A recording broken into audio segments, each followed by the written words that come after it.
श्रीशेषशैलसुनिकेतन दिव्यमूर्ते नारायणाच्युत हरे नलिनायताक्ष लीलाकटाक्ष परिरक्षित सर्वलोका श्रीवेङ्कटेश मम देहि करावलम्बम्। అమ్మ, మన దగ్గర ఉన్నటువంటి వాగ్గేయకారులు సంకీర్తనాచార్యుల్లో మీకు అత్యంత ఇష్టమైంది, ప్రభావం చూపింది ఎవరు? ఇంకెవరు తల్లి, అన్నమాచార్యుల వారు.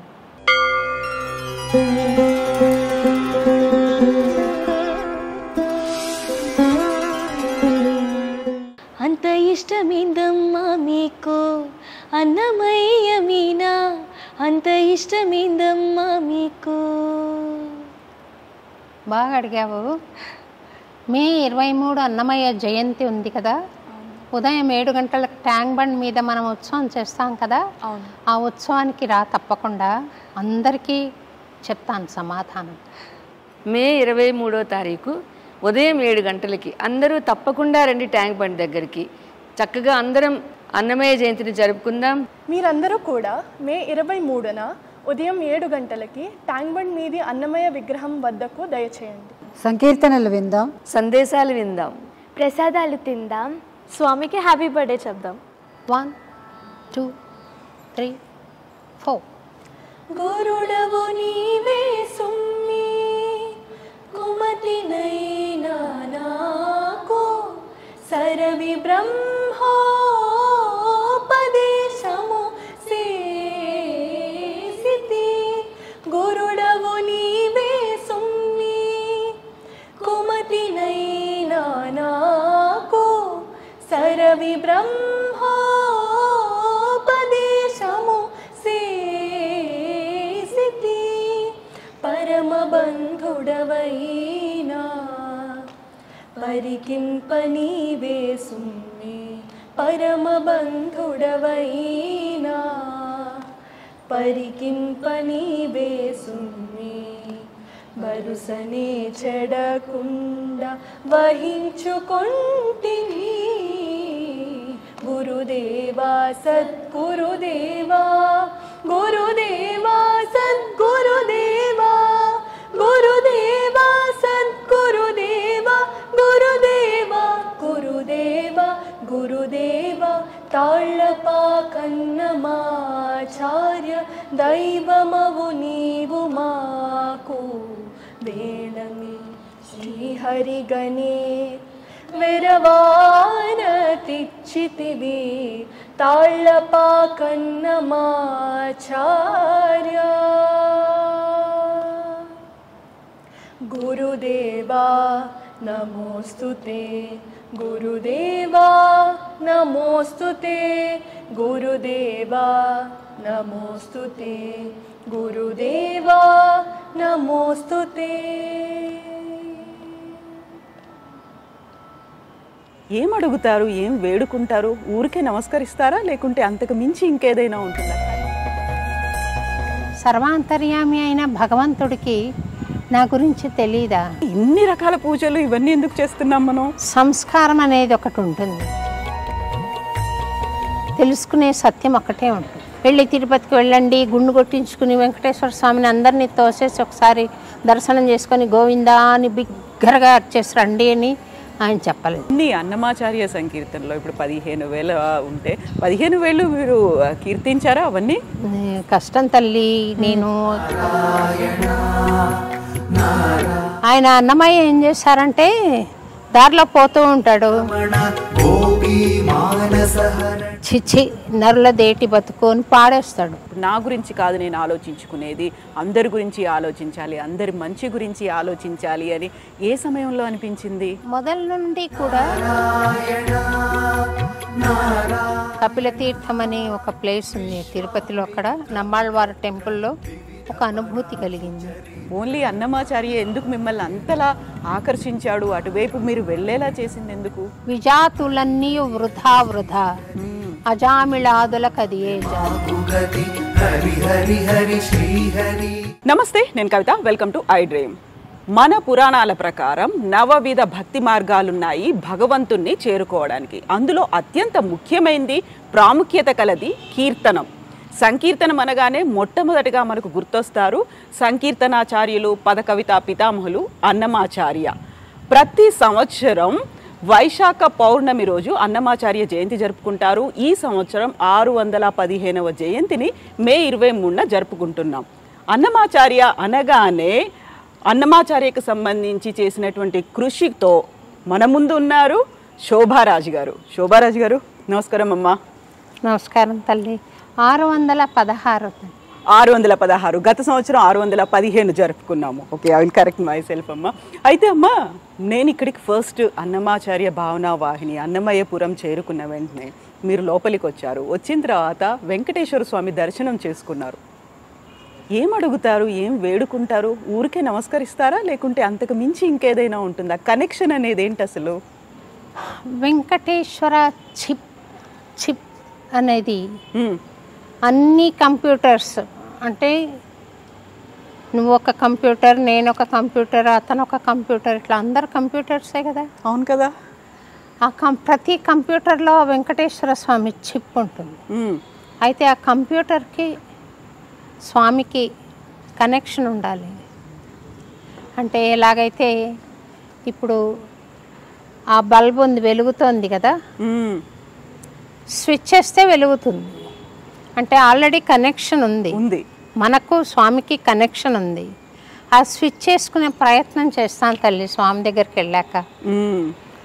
ఎప్పుడైతే స్విచ్ ఆన్ అవుతుందో కొంత స్వామి మనలో పనిచేసే తీరు వేరుగా ఉంటుంది, దివ్యంగా ఉంటుంది అని నా విశ్వాసం. మీరు భగవంతుని దగ్గరికి వెళ్తున్నారు, అక్కడ నమస్కరిస్తున్నారు వెంకటేశ్వర స్వామికి. ఒక ఆలోచన అనేది రావడం కూడా ముఖ్యమే కదా. ఆ చిప్ వెలగాలి, లేకపోతే ఆ స్విచ్ వెలగాలి, అక్కడ లైట్ రావాలి, ఫ్యాన్ తిరగాలి, ఇవన్నిటికీ ఆ ప్రయత్నం అనేది కూడా ముఖ్యం కదా. ప్రయత్నం చాలా ముఖ్యం.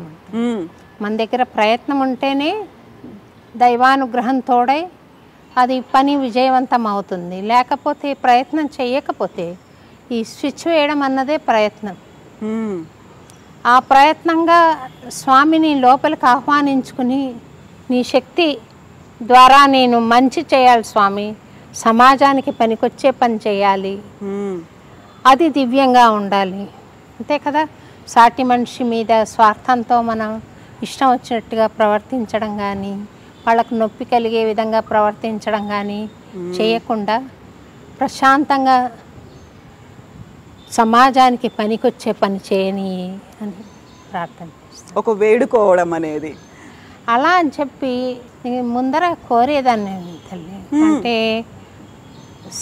ఒక 25 ఏళ్ల క్రితం వరకు కోరుకునేదాన్ని. ఆ తర్వాత నాకు సర్వాంతర్యామి అయిన భగవంతుడికి నా గురించి తెలీదా, నా మనసులో ఏముంది తెలీదా, నాలో ఏం లోపం ఉందని తెలీదా, ఏ మెరిట్ ఉందని తెలీదా? తెలుసు. ఏది ఇస్తే నాకు మంచిదని తెలీదా? నేను అడగడం ఎందుకు? అమ్మా నాన్నకు తెలీదు, నాకు ఆకలి వేసిందని నేను అడిగితే తప్ప తెలీదు. భగవంతుడికి తెలుస్తుంది. టీచర్కి తెలీదు, ప్రశ్న వేస్తే కానీ జవాబు వస్తుందా లేదా అని తెలీదు. ఆయన పరీక్ష చేయక్కర్లేదు. భగవంతుడి పరీక్ష అంటారు కదా. అవును కదా. పరీక్ష అక్కర్లేదు, ఆయనకు తెలుసు. కవితకు తెలుసా ఈ ప్రశ్నకు సమాధానం లేదా అనేది స్వామికి తెలుసు. కాబట్టి పరీక్షించడు, ట్రైనింగ్ ఇస్తాడు అంతే. అంటే రాటు దేరడానికి, గట్టిగా ఉండడానికి, నిలదొక్కుకోవడానికి. ఇప్పుడు చూడండి, ఒక పోలీస్ ఆఫీసర్కి ట్రైనింగ్ ఇస్తాం కదా. ఎస్ఐ ఉద్యోగానికి కొంతమంది సెలెక్ట్ అవుతారు. వాళ్ళని అడవుల్లోకి పంపించేసి చాలా కఠినమైన శిక్షణని ఇస్తారు. పొర్లమంటారు, పరిగెట్టమంటారు, మోకాళ్ళ మీద నడవమంటారు. ఇదంతా ఎందుకు అనంటే వాళ్ళు గట్టిపడడానికి. అలాగా స్వామి కష్టాలను ఇచ్చినా, నష్టాలను ఇచ్చినా, నిలదొక్కుని ఒక రకమైన స్థిరత్వాన్ని తెచ్చుకోవడానికి ఆయన ఇచ్చే శిక్షణే తప్ప మనం నిలదొక్కుంటామా లేదా అని తెలియక కాదు. అయితే ఇప్పుడు మీరు వెంకటేశ్వర స్వామితో ఉన్నటువంటి ఒక కనెక్షన్ గురించి మాట్లాడుకుంటున్నప్పుడు మీకు వెంకటేశ్వర స్వామికి మధ్యలో ఉన్నటువంటి ఆ కనెక్షన్ అనుసంధానం అనేది అన్నమాచార్య ద్వారా వచ్చిందా, ఎలా వచ్చింది అది? నేను చాలా చిన్నతనం నుండి కూడా కృష్ణ భక్తురాల్ని, కృష్ణుడి మీద పాడుకున్నదాన్ని, పాటలు రాసుకున్నదాన్ని. అయితే ఆ కృష్ణ భక్తి కాస్త తిరుపతికి వెళ్ళేసరికి వెంకటేశ్వర స్వామి భక్తిగా, కృష్ణుడికి గోవిందుడికి ఎక్కువ తేడా లేదు కదా, రూపభేదం అంతే కొంచెం. కాకపోతే ఆయనే వెంకటేశ్వర స్వామిగా వెలసాడు కాబట్టి జన్మజన్మల బంధమేమో అనిపిస్తుందిలే. ఎందుకంటే పసిబిడ్డగా పాటలు పాడుకున్నాను కదా, అందుకని అనిపిస్తుంది. అమ్మ, మీరు ఇప్పుడు ఒక మాట చెప్పారు, భగవంతుడికి అన్నీ తెలుసు, నేను అడగాల్సినటువంటి అవసరం ఏముంది, ఎదురు చూడడం అనేదే అవుతుంది. ఆయన నిజంగా మనకు పరీక్షలు పెడుతున్నాడా, లేకుంటే మనల్ని రాటుదేలేలా శిక్షణ చేస్తున్నాడా, ఇవన్నీ అనుకున్నప్పుడు బోల్డ్ అని పనులు చేస్తాం. మనకు భగవంతుడి అనుగ్రహం కలగాలి, లేకుంటే భగవంతుడు మనకి మంచి చేయాలి అనేది పూజలు చేస్తాము, అక్కడ వ్రతాలు ఉంటాయి, ఉపవాసాలు ఉంటాయి, యజ్ఞాలు, హోమాలు, వాట్ నాట్, ఇన్ని రకాలు చేస్తుంటాం కదా. బట్ సింపుల్గా మనకు పురాణాల్లో చెప్పింది నవవిధ భక్తి మార్గాలు, అందులో కీర్తనం అనేది ఉంది, స్మరణం అనేది ఉంది. ఆ దేవుణ్ణి స్మరించుకుంటే చాలు మంచి జరుగుతుంది. ఇవన్నీ పక్కన పెట్టి ఇన్ని రకాల పూజలు ఇవన్నీ ఎందుకు చేస్తున్నాం మనం? సంస్కారం అనేది ఒకటి ఉంటుంది. తర్వాత నాకు పాట మీద మక్కువ ఏర్పడింది. పాడుకునే ప్రతిభ భగవంతుడు అనుగ్రహించాడు కాబట్టి నేను పాడచ్చు. కొంతమందికి పాడాలన్న కోరిక తక్కువగా ఉండవచ్చు, పాడే టాలెంట్ కూడా తక్కువగా ఉండవచ్చు. వాళ్ళు పూజలో అనుభూతిని పొందుతూ ఉండవచ్చు. వాళ్ళ సంస్కారానుసారంగా వాళ్ళ అర్హతను బట్టి ఒక అభిరుచి ఏర్పడుతుంది కదా. మీకు అందరికీ ఐస్ క్రీమ్ అంటే ఇష్టం ఉండకపోవచ్చు, చింతకాయ తొక్క అంటే అందరికీ ఇష్టం ఉండకపోవచ్చు. ఒక్కొక్కరికి ఒక్కొక్క అభిరుచి ఎలా ఉంటుందో ఒక్కొక్క అభిరుచిని బట్టి ఒక్కొక్క ప్రార్థనా ప్రక్రియకు ప్రాధాన్యతనిస్తారు. కాకపోతే ఈ నవవిధ భక్తుల్ని కూడా ప్రతి వాళ్ళు కూడా తప్పకుండా ప్రశంసిస్తారు, తప్పకుండా అభిరుచి ఉంటుంది వాళ్ళకు. పూజ అంటే విముఖత ఉండదు, అందులో ఎక్కువ ఇన్వాల్వ్ అవ్వకపోవచ్చేమో, కానీ మానసికంగా సాధన చేస్తున్న వాళ్ళు పూజను ఎవరు నిరసించరు. అన్ని నవవిధ భక్తులు కూడా ముఖ్యమైనవి, చాలా శ్రేష్టమైనవి. ఎవరి సంస్కారానుసారంగా వాళ్ళు ఆయా విధమైన భక్తిని అనుసరించి భగవంతుడిని చేరుకోవచ్చు. ఈ అన్నమయపురానికి మీరు ఏ దారిలో వచ్చారు? ఎలా వచ్చాము? వాళ్ళ ఆ అమ్మాయి ఏ దారిలో వచ్చింది, ఆ అబ్బాయి ఏ దారిలో వచ్చాడు, నేను ఎక్కడి నుండి వచ్చాను, కానీ అందరం ఇక్కడ చేరాం కదా. అలాగే భగవంతుడిని చేరడానికి రకరకాలు ఉన్నాయి. కాకపోతే నవవిధ భక్తులన్నీ కూడా తురీయ స్థితిలో అన్నీ ఒకటైపోతాయమ్మా. అందరూ స్వామికి దగ్గరగా వచ్చిన తర్వాత తెలుసుకునే సత్యం ఒకటే ఉంటుంది, ఆనందం ఒకటే ఉంటుంది, అలౌకిక అనుభూతి ఒకటే ఉంటుంది. అయితే అమ్మ, ఇప్పుడు అన్నమాచార్య అనగానే ఆ కీర్తనలకి 32,000 కీర్తనలు మనకు అందుబాటులో వెలుగులోకి వచ్చినవి, మనకున్నవి కేవలం 12,000 కీర్తనలు మాత్రమే. 20,000 కీర్తనలు ఎక్కడున్నాయి? 15,000 దాకా, అక్కడి దాకా వచ్చాయి. మరి మిగతావన్నీ ఎక్కడున్నాయి, ఏమయ్యాయి, అందులో ఉన్నటువంటి సారం ఏంటి, అందులో ఉన్నటువంటి కీర్తనలు ఏంటి, ఇవన్నీ మనకి ఏమీ తెలియదు కదా అసలు. అన్నమాచార్యుల వారు రాసినది 32,000 కీర్తనలు పాడినవి అని మనకు శాసనబద్ధంగా ఉంది ఆ ఫ్యాక్ట్. కాకపోతే ఒకప్పుడు ఏమైందంటే, ఇప్పుడు సంకీర్తన భాండాగారం అని ఉంది చూసారా మీరు తిరుపతిలో? అవును. హుండీకి ఎదురుగా ఉంటుంది, అక్కడ రాగిరేకులన్నీ ఉండేవి. మా పెద్దన్నయ్య చెప్తాడు, ఆ రాగిరేకులు కొంతమంది తీసుకుని వెళ్ళిపోతుంటే నేను చూశాను అని. అలాగా రాగిరేకులో ఉన్న రాగం విలువ తెలియని వాళ్ళు దాన్ని తపాలాలుగా మార్చుకున్నారని, బిందెలుగా చేసుకున్నారని, రకరకాలుగా పళ్ళాలుగా మలుచుకున్నారని చెప్తారు. అలా వెళ్ళిపోయాయి, ఏదో ఉంది అని తీసుకెళ్ళిపోయారు. మనకిప్పుడు మిగిలినవి దాదాపుగా 15,000 అనుకోండి. అందులో అన్నమయ్య చెప్పిన తత్వం ఏంటి అని అంటే, వెళ్ళి తిరుపతికి వెళ్ళండి, గుండు కొట్టించుకుని వెంకటేశ్వర స్వామిని అందరినీ తోసేసి ఒకసారి దర్శనం చేసుకొని గోవిందా అని బిగ్గరగా అర్చేసి రండి అని ఆయన చెప్పలేదు. దర్శనం తప్పనిసరి. మనం వెంకటేశ్వర స్వామి అని అంటే అక్కడ ఎందరో యోగులు తమ తపశ్శక్తిని ధారపోశారు, ఎందరో జపం చేసి ఆ శక్తిని అక్కడ ధారపోశారు. అందుకే అక్కడికి వెళ్ళంగానే ఒక రకమైన అనుభూతి మనకు కలుగుతుంది, దివ్యానుభూతి. మళ్ళీ వచ్చేస్తుంటే వెనక్కి తిరిగి ఒకసారి చూడాలనిపిస్తుంది. దానికి కారణం వీళ్ళందరూ ధారపోసిన శక్తి ఒక ఎత్తు అయితే, స్వామి స్వయంభూ అక్కడ. అంటే ఈ తత్వం చెప్పాలంటే టైం పడుతుంది, చెప్పనా? చెప్పండి అమ్మా. ఇప్పుడు పంచభూతాలు ఉన్నాయి, ఒకదానికన్నా ఒకటి సూక్ష్మతరమైంది. దాంట్లో మనస్సు, బుద్ధి, అహంకారం కూడా ఉన్నాయి ప్రకృతిలో. మనసును చూడలేము, కానీ అది కూడా ప్రకృతికి కారణమైంది. బుద్ధి, అహంకారం అంటే గర్వం అన్న అర్థం కాదు. ఇప్పుడు నేను కవిత ఫలానా వాళ్ళు అనేలా ఒక ఐడెంటిటీ, నేను అన్న భావన అహంకారం అంటారు. అహంకారాన్ని గర్వంగా కూడా వాడతారు మాటను. కానీ ఇప్పుడు నేను చెప్తున్న ఆధ్యాత్మికాంశంలో అహంకారం అంటే ప్రకృతిలో ఒక భాగము. నేను అన్న తత్వం ఉంది కాబట్టే మాట్లాడుకుంటున్నాము. లేనప్పుడు ఏం మాట్లాడుకుంటాం? నేను భోంచేసాను అని చెప్తాను, నువ్వు భోంచేసావా అని అడుగుతాను. నేను నువ్వు అనే భావన లేకపోతే ఏమని అడుగుతాను? కాబట్టి ప్రకృతికి 8 అంశాలు కావాలి: పంచభూతాలు, మనస్సు, బుద్ధి, అహంకారము. ఇవి ఒకదానికన్నా ఒకటి సూక్ష్మమైంది. నేను అన్న భావన అన్నిటికన్నా సూక్ష్మమైంది. ఆ తర్వాత ఇంకా పరబ్రహ్మమే ఉంది. అంటే ఒక శక్తి, ఒక పరబ్రహ్మం నుండే యావత్ ప్రపంచము, సమస్త సృష్టి, ఈ ఖగోళాలు కానీ అన్నీ ఏర్పడ్డాయి కదా.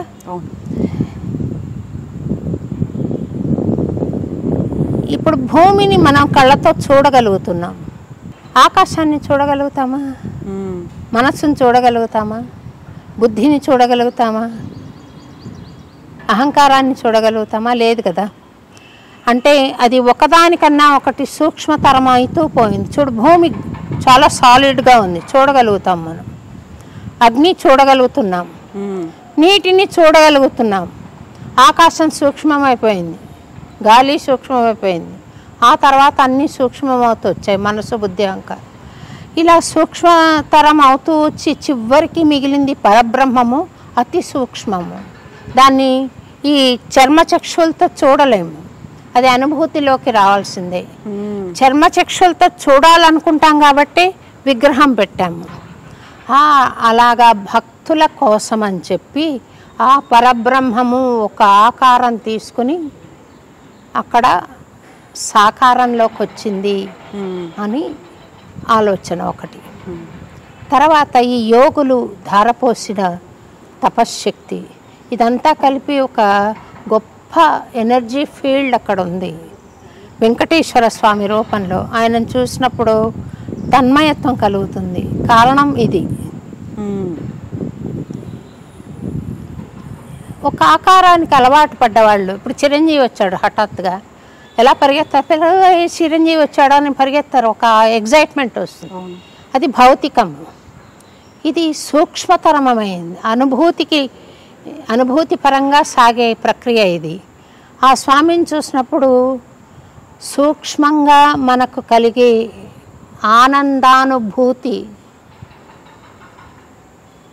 భౌతికంగా పోలిస్తే అదిగో చిరంజీవి వచ్చినట్టు పరిగెత్తినట్టు. సూక్ష్మంగా పోలిస్తే అది సూక్ష్మ శక్తిని గ్రహించిన వాళ్ళు భౌతికం గురించి ఆలోచన చేసే ప్రసక్తి ఉండదు. ఏదన్నా లోక కళ్యాణాని కోసం చేసే పనులే ఉంటాయి తప్ప ఉండదు. ఆ స్వామి అక్కడ భౌతికంగా ఏర్పడ్డాడు అని అంటే ఆ సూక్ష్మశక్తి అక్కడ నిలిచింది, ఫిజికల్ ఘనీభవించింది. అక్కడ చాలా అనంత శక్తి అణువణువున వ్యాపించిన ఈ శక్తి అక్కడ వెంకటేశ్వర స్వామిగా ఘనీభవించి ఉందన్నమాట. అందుకే మనకు ఆ అనుభూతి కలుగుతుంది అక్కడ. ఎవరికైతే ఆ సూక్ష్మానుభూతిని చెందే ఆ ఫ్యాకల్టీ ఉండదో వాళ్ళు ఊరికి లెంపలేసుకుంటే దేవుడు కోరికలు తీరుస్తాడు అని వచ్చేస్తారు.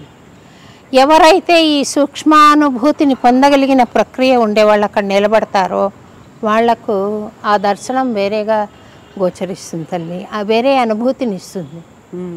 మీరు అడిగిన ప్రశ్న ఏంటి చెప్పండి. సో ఇప్పుడు ఇవన్నీ అన్నమయ్యకి సంబంధించి మనం ఇన్ని మాట్లాడుకున్నాము, మిగతావి మిస్ అయిపోయినవి ఉన్నాయి, మనకు దొరకనివి. పాటల్లో ఉన్నది ఆయన వెంకటేశ్వరుడు అంటే భౌతికంగా వర్ణించాడు, వెంకటేశ్వరుణ్ణి ఈ అనంత శక్తిగా వర్ణించాడు. సూర్యుల్లోని సూర్యరశ్మి ప్రకాశము, చంద్రుల్లో వెన్నెల, అగ్గిలో వేడిమి ప్రకాశము, ఇవన్నీ కూడా ఆయనే అంటాడు. ఇంకా ఆయన కాందేముంది? అవును కదా. నక్షత్రాల్లో ప్రకాశము అన్నీ ఆయనే అంటున్నప్పుడు నవగ్రహాల్లో ఉన్న శక్తి అవి తిరుగుతున్నాయి. ఏ శక్తితో తిరుగుతున్నాయి? భూమి ఇలా నిలబడి ఉంది. ఎంత ఆశ్చర్యం కదా. అవును. ఎవరన్నా స్టాండ్ పెట్టి గ్లోబుని నిలబెట్టినట్టు టేబుల్ని నిలబెట్టారా? లేదు. అంతరిక్షంలో ఇలా తిరుగుతోంది, అది ఏ స్టాండ్ లేకుండా. ఏ శక్తితో తిరుగుతుంది? గ్రావిటీ అంటారు. ఆ గ్రావిటీయే భగవత్ శక్తి. వాళ్ళు ఇంగ్లీష్లో గ్రావిటీ అనవచ్చు, దీన్ని భగవత్ శక్తి అంటారు. అది వెంకటేశ్వర స్వామిని ఆ స్థాయి దాకా తీసుకుని వెళ్ళి వర్ణించాడు అన్నమయ్య. కేవలం భౌతికమైన లిమిటేషన్స్, డైమెన్షన్స్, 9 అడుగుల విగ్రహము మాత్రమే కాకుండా ఈ అనంత శక్తికి ప్రతీక ఆయన అని కూడా చెప్పాడు. అయితే అమ్మ, ఇన్ని అన్నమాచార్య సంకీర్తనలో ఇప్పుడు 15,000 ఉంటే 15,000 మీరు కీర్తించారా? అవన్నీ కష్టం తల్లి. నేను కంపోజ్ చేసుకున్న పాటలు దాదాపుగా 500 ఉంటాయి. ఇతర పెద్ద విద్వాంసులందరూ పాడగా నేర్చుకున్నవి ఒక 4-5 ఉంటాయి. దాదాపుగా నాకు ఒక 1000, 1100, 1200 మ్యాక్సిమం.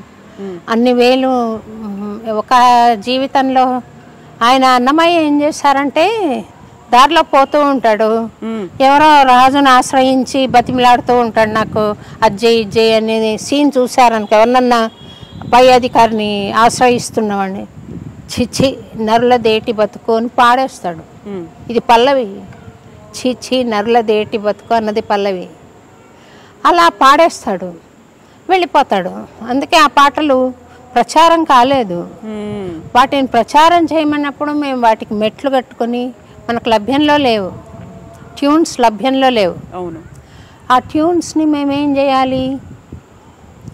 సమకూర్చుకోవాలి. నేను కంపోజ్ చేసుకోవాలి, లేదా వేరే పెద్దలు ఎవరైనా చేస్తుంటే నేర్చుకోవాలి. వాటిని నేను ఒక్కసారి కాదు, అప్పట్లో టీవీలు లేవు నేను మొదలుపెట్టినప్పుడు. అవును. మళ్ళీ వచ్చాయనుకోండి, కానీ టీవీ చాలా హెల్ప్ చేసింది, దూరదర్శన్. నేను పాడిన ఒక ప్రోగ్రాము ఎంతలా ప్రచారమైంది అంటే, ఈ అదివో అల్లదివో కొండల్లో నెలకొన్న అంతలా ప్రచారమైంది. అప్పట్లో చాలా కాన్సర్ట్స్ వెళ్ళి పాడి, మళ్ళీ పాడిందే పాడి ఇలా ప్రచారం అయ్యాయి. ఇప్పటికీ ఆ పాటలనే చెప్పుకుంటాను తప్ప వేరేవి ఎక్కువగా ప్రచారమైన దాఖలాలు లేవు కదా. అవునమ్మా. మళ్ళీ అవే పాడడం మూలన ప్రచారమైనాయి తల్లి. అందులో ఇన్ని కీర్తనలు మీరు పాడలేదా అంటే, ఒక్కసారి పాడింటే పాడగలిగేవాళ్ళం మేము.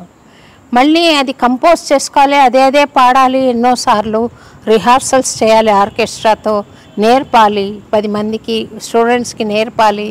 ఇంత యాక్టివిటీ మళ్ళీ ఇది ప్రచారం కోసం కృషి చేస్తున్నప్పుడు వాహినిని కంటిన్యూ చేయాలి, ఈ గుడి కట్టాలి, ఆ మందిరం నిర్మించాలి, దీనికి కుంభాభిషేకం చేయాలి, దీనికి కావాలన్న వనరులు సమకూర్చుకోవాలి. ఈ కృషి చాలా టైం పడుతుంది కదా తల్లి. దాంతో నేను కొన్ని కీర్తనలు ఇంపార్టెంట్వి ఎన్నుకొని చేశాను. కానీ అన్నమాచార్య కీర్తనల్లో ఉన్నది సగటు మానవుడు ఏ ఏ బాధలకు లోనవుతాడు, సాధనాపరంగా ఏ ఏ రకమైన స్థితులకు లోనవుతాడు, మానసిక స్థితులకు, భౌతికమైన స్థితులకు. అటువంటప్పుడు ఎలాగా తనను తను నియంత్రించుకుని ముందుకు ఎలా సాగాలి, భగవంతుణ్ణి ఏం కోరాలి, ఎలా ప్రార్థించాలి అన్న మార్గం చూపించిన జగద్గురువు తల్లి ఆయన. అమ్మ, ఇప్పుడు అన్నమాచార్య ఆయన వెంకటేశ్వర స్వామికి సంబంధించి కీర్తనలు ఇలా ఆలపిస్తున్నారు. అన్నమాచార్య తత్వంలో వెంకటేశ్వర స్వామి ఇలా ఉన్నారు. వెంకటేశ్వర స్వామి అంటే మనం ఓన్లీ భౌతిక రూపం అనుకుంటాం, ఇది కాదు అని చెప్పినటువంటి మీకు కనెక్ట్ అయినటువంటి ఫస్ట్ కీర్తన ఒకటి ఉంటుంది కదా, అన్నమాచార్య ఎవరు ఆలోచించినటువంటి కీర్తన ఏంటది? ఆ కీర్తన ఏంటి? నేను చాలా కీర్తనలు ముందే పాడుకున్నాను, కానీ నాకు చాలా నా మనసుకు హత్తుకున్న కీర్తనల్లో ఒకటి ఆయన చివరగా పాడిన కీర్తన, దాచుకో నీ పాదాలకు తగనే. ఒక్కసారి పాడండి అమ్మా. గొంతు స్వాధీనంలో లే తల్లి. అమ్మా, ఇప్పుడు మనకి ఏదైనా ఒక ఆలోచన కలగాలి, ఒక అడుగు ముందుకెయ్యాలి అంటే ఒక ప్రేరణ అనేది ఉండాల్సిన అవసరం ఉంటుంది. ఊరికే జస్ట్ బ్లైండ్గా అలా వెళ్ళిపోవడానికి కూడా కుదరదు కదా, దానికి తగ్గ మనసు ఉండాలి, లేక మన ఆలోచనలు ఉండాలి, ఒక పుష్ అనేది కూడా ఉండాలి కదా. సో ఇప్పుడు మనం అన్నమాచార్య గురించి మాట్లాడుకున్నప్పుడు అలా మిమ్మల్ని పుష్ చేసి, ఇప్పుడు నా గురించి కాదు నేను ఆలోచించుకునేది, అందరి గురించి ఆలోచించాలి, అందరి మంచి గురించి ఆలోచించాలి అని ఏ సమయంలో అనిపించింది? మొదల నుండి కూడా భగవత్ తత్వము, ఆధ్యాత్మిక చింతన, వైరాగ్య భావన ఉన్నాయి తల్లి. కాకపోతే లౌకికం కూడా ఉంది, లౌకిక లంపటాలు కూడా ఉన్నాయి. నేను కాంపిటీషన్లో ఫస్ట్ ప్రైజ్ తీసుకున్నాను, నేను ప్లేబ్యాక్ సింగర్ అవ్వాలి అనే కోరిక ఉండింది ఒకప్పుడు. తర్వాత నాకు ఒక అనుభూతి కలిగింది. ఇక్కడ కపిలతీర్థం అని ఒక ప్లేస్ ఉంది తిరుపతిలో, అక్కడ నమ్మాళ్ళవారి టెంపుల్లో ఒక అనుభూతి కలిగింది. ఆ అనుభూతి తర్వాత నాకు అన్నమాచార్య కీర్తనలు తప్పితే నేనేం చేయను అనే ఒక భావన వచ్చింది. దాచుకో నీ పాదాలకు తగనే చేసిన పూజలు ఇవి అనే కీర్తన ఉంది కదా, 32,000 కీర్తనలు మామూలు విషయం కాదు. ఒక లైఫ్ టైంలో పాడడం అనేది, రాయడం అనేది. తర్వాత అది కాకుండా శృంగార మంజరి అని ఒక ద్విపద కావ్యం రాశాడు. ద్విపద కావ్యము ఆయన చదివితే అనిపిస్తుంది ఈయనే ప్రబంధం రాసి ఉంటే ఈ అష్టదిగ్గజాలు ఎందుకు పనికొచ్చేవాళ్ళు కాదనిపిస్తుంది అనమాట. అంత గొప్ప విశాల భావన. అంటే అలంకారాలు కానీ, ఉపమాలంకారాలు కానీ, ఆయన చేసేవి వర్ణనలు కానీ అంత అద్భుతంగా ఉంటాయి. శృంగార మంజరి ఒకటి రాశాడు, సంకీర్తన లక్షణ గ్రంథం రాశారు, రామాయణ ద్విపద కావ్యం రాశాడు అన్నమయ్య. ఇన్ని రాసి నా నాలికపై నుండి నానా సంకీర్తనలు పూని నాచే నిన్ను పొగడించితివి, నువ్వే పాడిచ్చావు అంటున్నావు. అవును కదా. 1000 నామాల వెన్నుడా, 1000 సహస్రనామాలు అంటాం కదా, అంటే ఎన్నో అని. 1000 నామాల వెన్నుడా, నిన్ను వినతించడానికి నేనెంత వాణ్ణి, పోతే పోనీలే పాపమని నాకు ఈ అవకాశం ఇచ్చావు స్వామి, కానిమ్మని నాకే పుణ్యము గట్టితి వింతేనయ్యా. నాకు ఏమాత్రం అంతవరకు నేను ఫలానా నాకు ఫస్ట్ ప్రైజ్ వచ్చింది, నేను బాగా పాడతాననే భావన ఉన్నా, ఇది ఈ ఈ ఈ చరణం పాడితే పటాపంచలైపోతుంది తల్లి. అంతటి మహానుభావుడు అన్న మాట. ప్రతిగా ఏమన్నా కోరుకున్నాడా? అప్పుడు టీవీలు ఉన్నాయా? కవిత వెళ్ళి ఫోన్ తీయడానికి ఏమి లేవు. ఆయన పద్మశ్రీలు ఉన్నాయా? తీసుకోవడానికి లేవు. ఆయన రాజాస్థానాలు ఏవి కోరుకోలేదు. ఒక కొబ్బరికాయ కొట్టి నాకు 10th క్లాస్లో ఫస్ట్ క్లాస్ రావాలి, లేదా నాకు ఉద్యోగం రావాలి, నాకు పెళ్ళైపోవాలి, ఇన్ని రకాలు కోరుతాం కదా. ఆయన ఇంత చేసి తనకున్న ఆస్తినంతా స్వామికే అంకితం చేసి ప్రతిగా కోరింది ఒక్క కోరిక లేదు, స్వామి ఇష్టం అంతే. అందుకని అంటాను, అటువంటి ప్రేమికుడు మరి ఇప్పుడు మనకు నేను ఐ లవ్ యూ చెప్తే అవతల మనిషి నాకు తిరిగి చెప్పకపోతే యాసిడ్ పోసి ఊరుకుంటాం. అవును కదా. కానీ ఏమీ ఆశించలేదు ఆయన స్వామి అంతే అన్నాడు అనమాట. అట్లాంటి పాట చాలా హత్తుకున్నది తల్లి. నాకు గర్వము చెక్ పెట్టడానికి ఆ పాట ఒకటి చాలు నాకు. ఇంకా ఆయన మహినుద్యోగి కావలే మనుజుడైన వాడు సహజీవలే ఉండి ఏమీ సాధించలేడు. ఆయన సోమరిపోతుగా ఉంటే ఎవరు ఏమి సాధించలేరు. ఉద్యోగం చెయ్యాలి అంటే జాబ్ చేయాలని కాదు, ప్రయత్నం చేయాలి.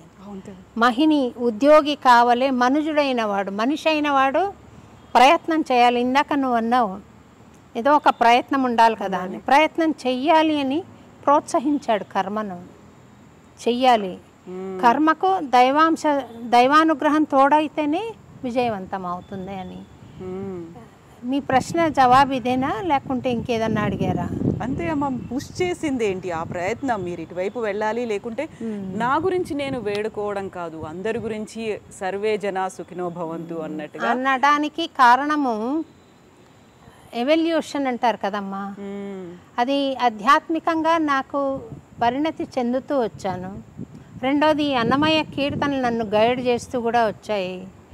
భగవన్ స్ఫూర్తి ఒకటి, అనుభూతి ఒకటి, రెండు కలిసి అతీతమైంది. నాకు ఇక్కడ ఇంత పెద్ద చాక్లెట్ కావాలన్నా ఇంత చిన్న చాక్లెట్ కావాలన్నా అంటే మీరేం కోరుకుంటారు? పెద్దది కావాలి. అలా పెద్దది కనపడుతున్నప్పుడు చిన్నవి వాటంతట అవే పోతుంటాయి కదా. అలా జరిగిన విషయం తల్లి. అమ్మ, ఇప్పుడు మనకి సంకీర్తనలు అనగానే సంకీర్తనాచార్యులు మనకి పురంధరదాస్ ఉన్నారు, తులసీదాస్ ఉన్నారు, ఆ తర్వాత మీరాబాయి ఉన్నారు, రామదాస్ ఉన్నారు. ఇంతమంది ఉన్న తర్వాత అన్నమాచార్య ఎందుకు? ఓన్లీ అన్నమాచార్య ఎందుకు మిమ్మల్ని అంతలా ఆకర్షించాడు? అటువైపు మీరు వెళ్ళేలా చేసింది ఎందుకు? ఇందాక చెప్పాను కదా, ఇన్ని కీర్తనలు రాసి ఆయన ప్రతిగా ఏం కోరకుండా స్వచ్ఛమైన ప్రేమికుడు. భగవంతుడిని ప్రేమించినవాడు, వెంకటేశ్వర స్వామిని ప్రేమించినవాడు ఇంకొక భక్తుడు లేడు. అంతటి భక్తుడు రాసి అన్ని పాడి కూడా నాకు ఇది కావాలి అది కావాలని అడిగినవాడు లేదు. ఏది లేకుండా నాకు ఆ స్వచ్ఛత నాకు చాలా హత్తుకునింది తల్లి. రెండోది మీరాబాయి వీళ్ళు పాడారని అంటే ఒక పరిమితి ఉంటుంది ఆ రచనలకు, భావాలకు. ఇది ఆకాశం అంత విశాలమైన భావన. మీకేమొకో చిగురుట ధర్మన ఎడనెడ కస్తూరి నిండెను ఆ పాట తెలుసు కదా. ఏమంటున్నాడు ఆ పాటలో? స్వామి పడుకొని ఉన్నాడట, అంటే పరమ పురుషుడు ఆయన ప్రతీక. కానీ కవిత్వ ధోరణి వచ్చేసరికి శృంగారాత్మకంగా ఎలా పాడతాడో చూడండి. పడుకుని ఉంటే అమ్మవారు స్వామిని చూస్తున్నారు. స్వామి సౌందర్యాన్ని చూసే అవకాశం ఆయన నిద్రపోయినప్పుడే కదా ఆమెకు వస్తుంది. మిగతా టైంలో అంతా బిజీ ఉంటాడు కదా. అప్పటి ఆడవాళ్ళు కొంచెం సిగ్గరులు కదమ్మా, ఇప్పుడు చూసినట్టుగా చూడరు కదా మనం కదా. సో పడుకుంటే చూస్తోంది ఎంత అందంగా ఉన్నాడు స్వామి అని. ఆయన దొంగ నిద్రపోతున్నాడు. సడన్గా పడుకున్నవాడు కాస్త కళ్ళు తెరిచి చూశాడు అమ్మవారిని. చూసేసరికి ఆమె సిగ్గుతో ఆ చూపులనే బాణాలని తిప్పుకుంది ఇట్లా పక్కకు మరల్చుకుంది చూపులు. అంటే చూపులను అప్పట్లో బాణాలతో పోల్చేవాళ్ళు కదా. ఆ బాణాలు ఎప్పుడైతే నిలువున పెరుకగా టప్పని తీసేసుకున్నది సిగ్గుతో. ఆ టిప్పు ఉంటుంది కదా బాణానికి, అది హృదయంలో గుచ్చింది కాబట్టి దానికి రక్తం అంటింది. అది కన్ను ఎర్రగా మారిందిట. ఒక చెలికత్తె అడుగుతుంది, ఏంటి అమ్మవారికి కళ్ళు ఎర్రబడ్డాయంటే రెండో చెలికత్తె చెప్తున్న సమాధానం ఇది. ఇంత లోతైన భావన, అట్లా ఆలోచన చేయగలిగినది పర్షియన్ పోయిటరీ అంటాం కదా, గజల్స్, వాటిల్లో ఉంటుంది. మరి అన్నమయ్య పాడాడు అట్లాంటి భావనలు ఎన్నో పాడే. మీకు తెలిసిన పాట అని చెప్పాను నేను. మరి అలాంటప్పుడు ఆ విశాల భావనకు హద్దేముంది? రకరకాలన్నమాట. ఒక్కోసారి ఫిలాసఫీ పాడుతూ సామాన్యమా పూర్వ సంగ్రహం బగు ఫలము అంటాడు. పూర్వం నేను కర్మఫలం అంటాం కదా, అది నిన్ను కూడా వదిలిపెట్టలేదు స్వామి. మమ్మల్ని అందరినీ సంసారంలో కట్టి పడేసావు కదా నువ్వు, అందుకని నువ్వెప్పుడు సముద్రంలో పడుకుని ఉంటావు అంటాడు. అవును. తమాషా చూడండి, భావ చాతుర్యము. అలా ఆయనకు విశాల భావన, చాలా అచ్చు వైరాగ్యము. నానాటి బతుకు నాటకము, కానక కన్నది కైవల్యము, తెలిసితే మోక్షము తెలియకున్న బంధము అంటాడు. తెలుసుకుంటే మనం లిబరేట్ అయిపోతాం, లిబరేషన్ మోక్షం. తెలియకపోతే ఆ బంధంలో కొట్టుకుంటాము అని ఆయన పాడిన వైరాగ్యమైన, ఆయన పాడిన శృంగారమైన, ఆయన పాడిన అద్భుత రచనలు మనం చెప్పలేం మాటల్లో. అంత విశాలమైన, ఏ వాగ్గేయకారుడితో కూడా పోల్చలేము ఆయన భావనని. నేను అందుకే ఆయనను భావనా యోగి అంటాను. త్యాగరాజస్వామి నాద యోగి, సంగీత పరంగా, ఈయన భావన పరంగా వెళ్ళినవాడు కాబట్టి అందుకని నాకు ఆయన హత్తుకున్నాడు తల్లి. ముఖ్యంగా ఆ పాట ఇంత చేసి నాకేమొద్దు, నాకు నువ్వు కావాలి అంతే స్వామి అని ఆలోచన చేశాడు చూడు. ఆ భావన నాకు చాలా నచ్చింది. సో అదే తత్వం, అదే భావన ఇప్పటి సమాజానికి, ఇప్పుడున్నటువంటి ప్రస్తుత పరిస్థితులకు కూడా అన్వయించుకోవాల్సినటువంటి అవసరం ఉంది. అదే మీరు కంటిన్యూ చేస్తున్నారు, అంతేనా? కంటిన్యూ చేస్తాను తల్లి. ఒక్కొక్కప్పుడు లోకపరంగా చేయవలసిన కార్యక్రమాలు ఉంటాయి కదా, అప్పుడు ఎవరో ఎదురవుతారు, నమస్కారం అండి అనక తప్పదు. లేకపోతే నన్ను నాకుగా నా తత్వానికి వదిలేస్తే నాకేది పట్టదు. స్వామి తప్పితే ఏది అవసరం లేదు. కాకపోతే నాకు ఒక కార్యక్రమం భగవంతుడు అప్పచెప్పాడని నేను పరిపూర్ణంగా విశ్వసిస్తాను. ఆ కార్యక్రమ నిర్వహణలో నమస్కారం పెట్టవలసిన అవసరం వస్తే పెడతాను, ఇక్కడికి ఆహ్వానించవలసిన అవసరం వస్తే ఆహ్వానిస్తాను, భోజనం పెడతాను, అన్నీ ఉన్నాయి. అమ్మ, మళ్ళీ మనం మాట్లాడుకుందాం అన్నమాచారికి సంబంధించి, ఆ తత్వానికి, కీర్తనలకి సంబంధించి, ప్రస్తుత సమాజంలో అవి ఎంత అవసరము అనే దానికి సంబంధించి వీటన్నిటి గురించి మాట్లాడుకుందాం. అప్పుడు మీ నోటి నుంచి ఆ కీర్తనలు కూడా వినాలని ఉందమ్మా. తప్పకుండా నేను ఇంకొక కార్యక్రమం చేస్తాను కవిత, నీతోటే చేస్తాను. నేను తప్పకుండా పిలుస్తాను. నేను అప్పుడు పాటలు పాడుతూ చెప్తాను. అప్పుడు మాటలు తక్కువగా ఉంటాయి, పాటలు కీర్తనలు ఎక్కువ మాట్లాడుకుందామమ్మా. అమ్మా, ధన్యవాదాలమ్మా తత్వాన్ని గురించి వివరించినందుకు. సమాజానికి ఆయన అందించిన ప్రస్తుత సమాజానికి అంటే ఇప్పుడు రాజకీయం కూడా కులానికి పరిమితం అయిపోతుంది కదా. అవును కదా. కదా, అవును. కానీ ఆయన కులతత్వాన్ని నిరసించాడనేది మీకు తెలుసా?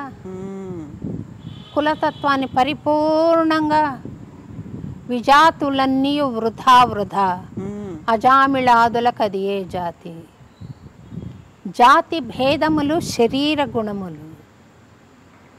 చూడండి, కెమికల్ బ్యాలెన్స్ అంటుంటాం కదా మనం సైంటిఫిక్గా, తెలుసు కదా. ఆ కెమికల్స్, ఒక కెమికల్ ఎక్కువైనప్పుడు కోపం ఎక్కువగా ఉంటుంది, ఒక కెమికల్ ఎక్కువైనప్పుడు నవ్వు ఎక్కువ వస్తుంది, ఒక కెమికల్ ఎక్కువైనప్పుడు శృంగారాత్మక భావనలు వస్తాయి. ఎమోషన్స్ అంటున్నాము వాటిని మనం ఇప్పుడు. ఎమోషన్స్ అంటాము. ఈ వాటిని మన హార్మోన్స్ కెమికల్స్ లోపల ఉండేవి పనిచేసి మనిషి గుణాలు ఏర్పడుతున్నాయి. శరీర గుణములో నేస్తాడు శుభ్రంగా. కాబట్టి మనం ఏం తింటామో దాన్ని బట్టి మనసు, ఇప్పుడు రజోగుణము ఎక్కువ వస్తుంది, కారము ఉప్పు ఎక్కువ తింటాను, కోపం తాపాలు ఎక్కువ వస్తాయి కదా. అలా దానికి రెడ్యూస్ చేశాడు కులాన్ని. జాతి భేదములు శరీర గుణములు. జాతి శరీరము తోడనే చెడు, శరీరంతో పోతుంది అది క్యాస్ట్ కూడా. దాన్ని ఎందుకు మనం ఇంత ఇంపార్టెన్స్ ఇస్తున్నాం దానికి అని. ఆత్మ పరిశుద్ధం వెన్నడును, అది నిర్దోషం, దాంట్లో దోషం లేదు, అది అనాది, ఎప్పటి నుండో ఉంది. నయనం చిందంతి శస్త్రాణి నయనం దహతి పావక. ఆ ఆత్మను ఎవరు దహించలేరు, ఏ శక్తి దహించలేదు, ఏది నరకలేదు, గాలికి అది శోషించదు, నీళ్లలో తడవదు అని భగవంతుడు కృష్ణుడు చెప్పాడు కదా భగవద్గీతలో. ఆ తత్వాన్ని ఆధారం చేసుకొని ఆత్మ పరిశుద్ధం, దాన్ని ఎవరు తాకలేరు, శరీరమే అనుభవిస్తుంది తప్ప ఆ కులానికి మనం ఇవ్వవలసిన ప్రాధాన్యత లేదు అని చాలా కీర్తనల్లో బ్రహ్మం ఒక్కటే చాలా చాలా నొక్కి వక్కాణించిన మహానుభావుడు అన్నమయ్య. ఈ సమాజానికి ఆయన పాటలు ఎంత ఎలుగెత్తి పాడితే అంత మంచిది. ఊరికే పాడుకోవడం కాదు, ఆచరించాలి. అవునమ్మా, ఎలుగెత్తి పాడాలి, అప్పుడు అందరికీ వినిపించాలి, ఆ తర్వాత ఆచరించాలి, అనుసరించాలి, ఇవన్నీ చాలా ఉన్నాయి. ఏమంటే పాడుతున్నారు ఆ పాట అర్థం తెలుసుకోకుండా, తెలిసిన దానికి ప్రాధాన్యతనివ్వకుండా ఏంటో మరి ఆయన పాటకు న్యాయం చేసిన వాళ్ళం కాదేమో అనిపిస్తుంది నాకు. ఆ భావం ఇంకా ఇప్పటికీ అందరికీ రీచ్ అవ్వలేదా? సారం ఏంటి తెలుసుకోలేదా? అన్నమయ్య తత్వాలు ఏంటి, ఆ కీర్తనల్లో ఉన్నటువంటిది ఏం మంచి అనేది ఇంకా అందరికీ అర్థం కాలేదా అనిపిస్తుందా? అవును, అర్థం అయ్యి కూడా కళ్ళు మూసుకుంటున్నారు. ఇది ఫ్యూటైల్ అని తెలిసి కూడా ఆ అజ్ఞానంలోనే మగ్గుదాము, దీనివల్ల మనకు లాభం ఉంది అని తెలుసుకున్నారు జనాలు అని నేను అనుకుంటున్నాను. నిద్రపోయే వాళ్ళని లేపచ్చు పాట పాడి, నటిస్తున్న వాళ్ళని లేపలేం కదా, ఎవరికి తెలీదు. మీరు సమాజంలో గమనిస్తే చెడ్డ ఏ కులంలో లేదు, మంచి ఏ కులంలో లేదు. ప్రతి కులంలో మంచి ఉంది, ప్రతి కులంలో చెడ్డ ఉంది. కానీ ఫలానా కులం వాడు మావాడు అనుకోవడంలో ఎంత అజ్ఞానం ఉందో తెలుసుకోవాలి. ఫలానా గుణం ఉన్నవాడు నావాడు అనుకుంటే పర్వాలే, ఫలానా కులం వాడు నావాడు అనుకోవడం కరెక్ట్ కాదు అని నేను అనుకుంటాను తల్లి. తర్వాత ఈ మే 23న అన్నమాచార్యుల వారి జయంతి ఉంది. దాని గురించి చెప్పచ్చా? చెప్పండి అమ్మా. అన్నమాచార్యుల వారి 616వ జయంతి మే 23న. ముందు కొన్నేళ్ల క్రితం తిరుమల తిరుపతి దేవస్థానం వాళ్ళు కేవలం అన్నమాచార్యుల వారి ఆరాధన మటుకు చేసేవాళ్ళు, వర్ధంతి సంవత్సరానికి ఒక్కసారి చేసేవాళ్ళు అంతే. నేను అన్నమాచార్య ద్విపద చరిత్ర ఉంది, అందులో రాజీవనయను వరప్రసాదమున తేజంబు మతియు నింతే విస్తరిల్ల లక్కమాంబకు పుణ్య లావణ్య నిధికి చక్కని గ్రహములుచ్చమున మూడలర అనుపమ లగ్నంబునందు వైశాఖమున విశాఖను జగంబున నుల్లసిల్ల జనించే అన్నమాచార్యుండు అని ఒక ద్విపదలో భాగం ఉంది. అది నేను మా ఆఫీసర్కి కోట్ చేసి, ఇది ఇలా ఉంది కదండి, ఆయన వైశాఖ మాసం విశాఖ నక్షత్రాన పుట్టారని మనకు గ్రంథంలో ఉంది కదా, ఎందుకని జయంతి చేయట్లేదు అని తొలిసారిగా అడిగాను. నేను ఆర్టిస్ట్గా 1978లో అపాయింట్ అయ్యాను టీటీడీలో, ఫస్ట్ ఆర్టిస్ట్గా. అదే సంవత్సరం మే 5న నేను అపాయింట్ అయ్యాను. మే 23న తొలిసారిగా తిరుమల తిరుపతి దేవస్థానం వాళ్ళు అన్నమాచార్య జయంతి చేశారనమాట. ఆ జయంతి సందర్భంగా అన్నమాచార్య జీవిత చరిత్రను అన్నమయ్య కథ అన్న శీర్షికన ఒక సంగీత రూపకంగా కూడా ప్రజెంట్ చేయడం జరిగింది తల్లి. ఇది అన్నమాచార్య జయంతి నేపథ్యం. తదాదిగా జయంతులు జరుగుతూనే ఉన్నాయి అన్నమాచార్యవి. అన్నమాచార్య భావనా వాహిని ప్రతి ఏడాది కూడా ఆ రోజున చిక్కడపల్లి వెంకటేశ్వర స్వామి గుడి నుండి ట్యాంక్ బండ్ విగ్రహం దాకా నడుచుకుంటూ పాడుకుంటూ వెళ్ళి అక్కడ సంకీర్తనలు చేస్తాము. తర్వాత వీక్ లాంగ్ ఫెస్టివల్ చేసేవాళ్ళము. ఈసారి మేము కుంభాభిషేకము అవి చేసిన హడావిడి తగ్గలేదు, ఇంకాను చాలా కార్యక్రమాలు చేశాం కాబట్టి ఈసారి ఒకరోజే చేస్తున్నాము. అది నగర సంకీర్తన ట్యాంక్ బండ్ మీద చేస్తున్నాము మా అన్నమాచార్య జయంతి. అందరూ రావాల్సిందిగా మీ ఐ డ్రీమ్స్ ద్వారా ప్రేక్షకులను కోరుతున్నాను. తప్పకుండానమ్మా. మీరు ఈ ఒక సత్సంకల్పం అంటాము, దాన్ని అలాగే కంటిన్యూ చేయండి, కొనసాగించండి. చాలా వరకు మీరు చెప్పినట్టుగా నిద్రావస్థలో ఉన్నారా, నిద్రాణంగా ఉన్నారా, నటిస్తున్నారా, వాటిని తట్టి లేపాల్సినటువంటి అవసరం అయితే ఉందమ్మా. తప్పకుండా మీరు ఆ ప్రయత్నాన్ని కొనసాగించండి అమ్మా. మళ్ళీ కలుద్దాం. తప్పకుండా. నమస్కారం.